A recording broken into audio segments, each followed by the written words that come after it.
ನಮಸ್ತೆ ಸ್ನೇಹಿತರೆ, ಇವತ್ತು ನಾನು ನಿಮ್ಮ ಜೊತೆಗೆ ಸಖತ್ ಟೇಸ್ಟಿಯಾಗಿರುವ ಹುಣಸೆ ಹಣ್ಣಿನ ರಸಮ್ ರೆಸಿಪಿನ ತೋರಿಸ್ಕೊಡ್ತಾ ಇದ್ದೀನಿ. ಒಂದ್ಸರಿ ಈ ರಸಮ್ನ ನೀವು ಪ್ರಿಪೇರ್ ಮಾಡಿದರೆ ದಿನಾಲೂ ಇದನ್ನೇ ಮಾಡ್ತೀರೋ ಅಷ್ಟೊಂದು ರುಚಿಯಾಗಿರುತ್ತೆ. ಮಾಡೋದು ಕೂಡ ತುಂಬಾ ಸುಲಭವಾಗಿದೆ. ಇನ್ಸ್ಟೆಂಟಾಗಿ ಇದನ್ನು ಪ್ರಿಪೇರ್ ಮಾಡ್ಕೊಳ್ಬೋದು. ವಿಡಿಯೋ ಸ್ಕಿಪ್ ಮಾಡಿ ಪೂರ್ತಿಯಾಗಿ ನೋಡಿ. ವೆಲ್ಕಮ್ ಟು ಪ್ರೀತಿಯಿಂದ ಅಡುಗೆ ಮನೆ. ಮೊದಲಿಗೆ ಒಂದು ದೊಡ್ಡ ನಿಂಬೆಹಣ್ಣು ಗಾತ್ರದಷ್ಟು ಹುಣಸೆಹಣ್ಣು ತೊಗೊಂಡ್ಬಿಟ್ಟು ಕ್ಲೀನಾಗಿ ವಾಶ್ ಮಾಡಿಬಿಟ್ಟು ಇದನ್ನು ನಾವು ನೆನೆ ಹಾಕೊಂಡು ಬಿಡಬೇಕಾಗುತ್ತೆ. ನಿಮ್ಮ ಬಳಿ ಸಮಯ ಇದ್ದರೆ ಇದನ್ನು ನೀವು ತಣ್ಣೀರಲ್ಲೇ ಒಂದು ಅರ್ಧ ಗಂಟೆ ನೆನೆಸ್ಕೊಳ್ಳಿ.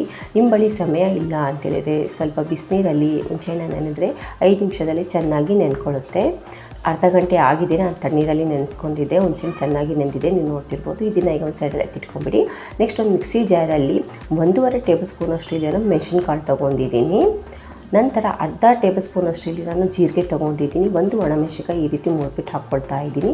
ಇದನ್ನು ನೀವು ಮೊದಲಿಗೆ ತರ್ತರಿಯಾಗಿ ರುಬ್ಕೊಳ್ಬೇಕಾಗುತ್ತೆ. ನೋಡಿ, ಈ ರೀತಿ ನಾನು ತರ್ತರಿಯಾಗಿ ರುಬ್ಕೊಂಡಿದ್ದೀನಿ. ಇದಕ್ಕೆ ಈಗ ಒಂದು ಸ್ವಲ್ಪ ಕರಿಬೇವು ಹಾಕ್ಕೊಳ್ಬೇಕಾಗುತ್ತೆ. ನಂತರ ಒಂದು 10ರಿಂದ 12 ಬೆಳ್ಳುಳ್ಳಿ ಹಾಕ್ಕೊಳ್ತಾ ಇದ್ದೀನಿ. ಇದನ್ನು ಸಹ ಮತ್ತೆ ಮಿಕ್ಸಿಯಲ್ಲಿ ತರ್ತರಿಯಾಗಿ ರುಬ್ಕೊಳ್ಬೇಕಾಗುತ್ತೆ. ಈ ರೀತಿ ನೋಡ್ತಿರ್ಬೋದು. 1-2 ಸರಿ ಆನ್ ಆಫ್ ಮಾಡಿದ್ರೆ ಸಾಕು. ಇದನ್ನು ಪಕ್ಕದಲ್ಲಿ ಎತ್ತಿಟ್ಕೊಂಡ್ಬಿಡಿ. ಇಷ್ಟಿಲ್ಲಿ ನಾವು ಹುಣಸೆ ಹಣ್ಣಿನ ರಸನ ತಗೊಳ್ಬೇಕಾಗುತ್ತೆ. ಅದಕ್ಕೆ ಹುಣಸೆಹಣ್ಣನ್ನ ಚೆನ್ನಾಗಿ ಕಿವುಚ್ಕೊಂಡ್ಬಿಟ್ಟು ಇದ್ರ ರಸನ ನಾವು ತಗೊಳ್ಬೇಕಾಗುತ್ತೆ. ತುಂಬಾ ಈಸಿಯಾಗಿದೆ, ತುಂಬಾ ಟೇಸ್ಟಿಯಾಗಿರುತ್ತೆ. ಇನ್ಸ್ಟೆಂಟಾಗಿ ಪ್ರಿಪೇರ್ ಮಾಡ್ಕೊಳ್ಬೋದು. ಟೇಸ್ಟ್ ಮಾತ್ರ ಸಖತ್ತಾಗಿರುತ್ತೆ. ಒಂದ್ಸರಿ ಇದನ್ನು ಟ್ರೈ ಮಾಡಿ ನೋಡಿ. ಹುಣಸೆಹಣ್ಣು ಚೆನ್ನಾಗಿ ಕಿವುಚ್ಕೊಂಡಿದ್ದೀನಿ. ಇದನ್ನು ನಾನೀಗ ಸೋಸ್ಕೊಳ್ತಾ ಇದ್ದೀನಿ ಸ್ಟ್ರೈನರಲ್ಲಿ ಹಾಕಿಬಿಟ್ಟು. ನಿಮ್ಮ ಬಳಿ ಸ್ಟ್ರೈನರ್ ಇಲ್ಲ ಅಂತೇಳಿದರೆ ಕೈನೇ ಅಡ್ಡ ಇಟ್ಬಿಟ್ಟು ಹುಣಸೆಹಣ್ಣು ರಸ ಎಲ್ಲನ ತಕ್ಕೊಂಬಿಡಿ. ಕೈನಲ್ಲಿ ಹಾಕಿದ ಮೇಲೂ ಸಹ ಇನ್ನೊಂದು ಸ್ವಲ್ಪ ಕಿವುಚ್ಬಿಟ್ಟು ಅದ್ರ ರಸ ಎಲ್ಲನ ತಕ್ಕೊಳ್ತಾ ಇದ್ದೀನಿ. ಇನ್ನೊಂದು ಸ್ವಲ್ಪ ನೀರು ಹಾಕ್ಕೊಳ್ತಾ ಇದ್ದೀನಿ. ನೋಡ್ತಿರ್ಬೋದು, ಹುಣಸೆಹಣ್ಣಲ್ಲಿರೋ ಪಲ್ಪೆಲ್ಲ ಚೆನ್ನಾಗಿ ಬಂದಿದೆ. ಇದನ್ನು ಈಗ ಸೈಡಲ್ಲಿ ಎತ್ತಿಟ್ಕೊಂಬಿಡಿ. ನೆಕ್ಸ್ಟ್ ಇನ್ನೊಂದು ಬೌಲ್ ತೊಗೊಳ್ಳಿ. ಅದಕ್ಕೆ 1 ಟಮಾಟೆಯನ್ನು ಈ ರೀತಿ 4 ಭಾಗ ಮಾಡಿಬಿಟ್ಟು ಹಾಕ್ಕೊಳ್ತಾ ಇದ್ದೀನಿ. ಒಂದು ಸ್ವಲ್ಪ ಕೊತ್ತಂಬರಿ ಸೊಪ್ಪು ಈ ರೀತಿ ಮುರಿದ್ಬಿಟ್ಟು ಹಾಕ್ಕೊಳ್ತಾ ಇದ್ದೀನಿ. ಕಟ್ ಮಾಡಿದರೆ ಟೇಸ್ಟ್ ಅಷ್ಟು ಚೆನ್ನಾಗಿ ಬರೋಲ್ಲ, ಅದಕ್ಕೋಸ್ಕರ ಸ್ವಲ್ಪ ಮುರಿದ್ಬಿಟ್ಟು ಹಾಕ್ಕೊಳ್ತಾ ಇದ್ದೀನಿ. 1 ಎಸಳು ಕರಿಬೇವನ್ನ ಈ ರೀತಿ ಹುರಿದ್ಬಿಟ್ಟು ಹಾಕ್ಕೊಳ್ತಾ ಇದ್ದೀನಿ. ಇದನ್ನು ಚೆನ್ನಾಗಿ ನಾವು ಕಿವುಚ್ಕೊಳ್ಬೇಕಾಗುತ್ತೆ. ನಿಮಗೆ ಕಿವುಚೋಕ್ಕೆ ಟೈಮ್ ಇಲ್ಲ ಅಂತ ಹೇಳಿದರೆ ಇದನ್ನು ನೀವು ಮಿಕ್ಸಿಯಲ್ಲಿ ಹಾಕಿಬಿಟ್ಟು ತರ್ತರಿಯಾಗಿ ರುಬ್ಕೊಳ್ಳಿ. ಬಟ್ ಕಿವುಚಿದ್ರೆ ಟೇಸ್ಟ್ ತುಂಬಾ ಚೆನ್ನಾಗಿ ಬರುತ್ತೆ. ಟಮಾಟೆ ಹಣ್ಣು ಹಣ್ಣಾಗಿರೋ ತಗೊಂಡ್ರೆ ಟೇಸ್ಟ್ ತುಂಬಾ ಚೆನ್ನಾಗಿ ಬರುತ್ತೆ. ಒಂದೇ ಟಮಾಟೆ ಹಣ್ಣು ಸಾಕಾಗುತ್ತೆ. ಇದನ್ನು ಚೆನ್ನಾಗಿ ಈ ರೀತಿ ಕಿವುಚ್ಕೊಳ್ಬೇಕಾಗುತ್ತೆ. ನೀವು ನೋಡ್ತಿರ್ಬೋದು, ಈ ರೀತಿ ಕಿವುಚ್ಕೊಳ್ಬೇಕಾಗುತ್ತೆ. ಸ್ನೇಹಿತರೆ, ನಿಮಗೆ ಈ ರೆಸಿಪಿ ಸ್ವಲ್ಪವಾದರೂ ಇಷ್ಟವಾದರೆ ಪ್ಲೀಸ್ ಲೈಕ್ ಮಾಡಿ, ಶೇರ್ ಮಾಡಿ ನಿಮ್ಮ ಫ್ಯಾಮಿಲಿ ಮೆಂಬರ್ ಜೊತೆಗೆ ಮತ್ತು ನಿಮ್ಮ ಫ್ರೆಂಡ್ ಜೊತೆಗೆ. ನೋಡಿ, ಇಲ್ಲಿ ಚೆನ್ನಾಗಿ ನಾನು ಕಿವುಚ್ಕೊಂಡಿದ್ದೀನಿ. ಈ ರೀತಿ ನೀವು ನೋಡ್ತಿರ್ಬೋದು, ಈ ರೀತಿ ಕಿವುಚ್ಕೊಂಡಿದ್ದೀನಿ. ಇಷ್ಟು ಕಿವುಚ್ಕೊಂಡ್ರೆ ಸಾಕಾಗುತ್ತೆ.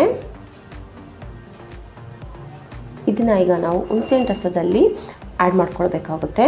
ಇಲ್ಲಿ ನೋಡಿ, ಹುಣಸೆಹಣ್ಣು ರಸದಲ್ಲಿ ನಾನು ಆ್ಯಡ್ ಮಾಡ್ಕೊಳ್ತಾ ಇದ್ದೀನಿ. ಇದನ್ನೆಲ್ಲನೂ ನಾನು ಟಮಾಟೆ ಹಣ್ಣು, ಕೊತ್ತಂಬರಿ ಸೊಪ್ಪು, ಕರಿಬೇವೆಲ್ಲನೂ. ಇದಕ್ಕೆ ಸ್ವಲ್ಪ ನೀರು ಹಾಕಿಬಿಟ್ಟು ಇದನ್ನು ಸಹ ನಾನು ಹುಣಸೆಹಣ್ಣು ರಸದಲ್ಲೇ ಆ್ಯಡ್ ಮಾಡ್ಕೊಳ್ತಾ ಇದ್ದೀನಿ ತೊಳೆದ್ಬಿಟ್ಟು. ಹುಣಸೆ ಹಣ್ಣಿನ ರಸಕ್ಕೆ ಈಗ ಅರ್ಧ ಟೀ ಸ್ಪೂನಷ್ಟು ಅಷ್ಟು ಪುಡಿ ಹಾಕ್ಕೊಳ್ತಾ ಇದ್ದೀನಿ. ನಂತರ ರುಚಿಗೆ ತಕ್ಕಷ್ಟು ಉಪ್ಪು ಹಾಕ್ಕೊಳ್ತಾ ಇದ್ದೀನಿ. ಇಲ್ಲಿ ನಾನು ಕಲ್ಲುಪ್ಪು ಹಾಕ್ಕೊಳ್ತಾ ಇದ್ದೀನಿ. ನಂತರ ಇಲ್ಲಿ ನಾನು ಸ್ವಲ್ಪ ನೀರು ಹಾಕ್ಕೊಳ್ತಾ ಇದ್ದೀನಿ. ರಸಮ್ ನಿಮಗೆ ಎಷ್ಟು ಬೇಕೋ ಅಷ್ಟು ನೀರು ಹಾಕ್ಕೊಳ್ಳಿ. ಇಲ್ಲಿ ನಾನು 3 ಕಪ್ಪಷ್ಟು ನೀರು ಹಾಕ್ಕೊಂಡಿದ್ದೀನಿ. ನೀರು ಹಾಕಿದ್ಮೇಲೆ ಚೆನ್ನಾಗಿ ಮಿಕ್ಸ್ ಮಾಡ್ಕೊಂಬಿಡಿ.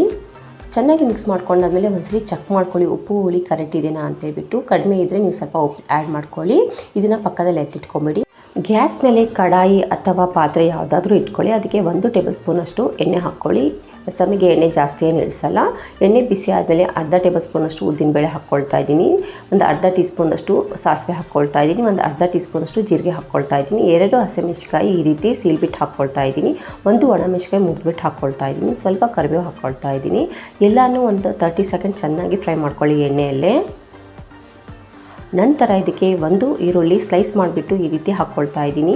ನಿಮಗೆ ರಸಮ್ 2-3 ದಿವಸ ಊಟ ಮಾಡ್ತೀರಾ ಅಂದರೆ ಇದಕ್ಕೆ ಈರುಳ್ಳಿ ಹಾಕ್ಕೊಳಕ್ಕೆ ಹೋಗಬೇಡಿ. ನೀವು ಇವತ್ತೇ ಊಟ ಮಾಡ್ತೀರಾ ಅಂದರೆ ಈರುಳ್ಳಿ ಹಾಕ್ಕೊಳ್ಳಿ.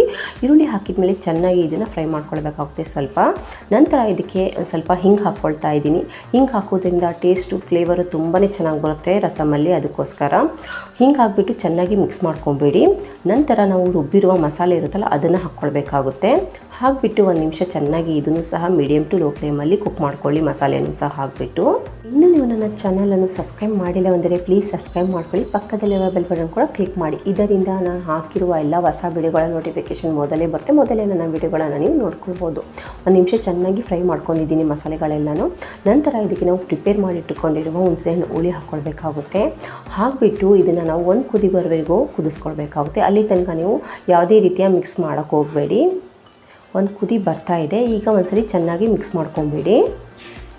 ಚೆನ್ನಾಗಿ ಮಿಕ್ಸ್ ಮಾಡ್ಕೊಂಡಾದಮೇಲೆ ಮತ್ತೆ ಒಂದು ಕುದಿ ಬರೋವರೆಗೂ ಇದನ್ನು ನಾವು ಕುದಿಸ್ಕೊಳ್ಬೇಕಾಗುತ್ತೆ. ಈ ಹುಣಸೆ ಹಣ್ಣಿನ ರಸಂ ನೀವು ಯಾವುದೇ ಸೀಸನ್ಗಳಲ್ಲೂ ಸಹ ಪ್ರಿಪೇರ್ ಮಾಡ್ಕೊಳ್ಬೋದು. ಟೇಸ್ಟ್ ತುಂಬಾ ಚೆನ್ನಾಗಿರುತ್ತೆ. ಹುಣಸೆ ಹಣ್ಣು ಆರೋಗ್ಯಕ್ಕೂ ಸಹ ತುಂಬಾ ಒಳ್ಳೆಯದು. ಇನ್ನೊಂದು ಕುದಿ ಬಂದಿದೆ, ಈ ಗ್ಯಾಸ್ ಆಫ್ ಮಾಡ್ಕೊಳ್ತಾ ಇದ್ದೀನಿ. ಇದನ್ನು ಇನ್ನೊಂದು ಪಾತ್ರೆಯಲ್ಲಿ ನಾನು ಸರ್ವ್ ಮಾಡ್ಕೊಳ್ತಾ ಇದ್ದೀನಿ.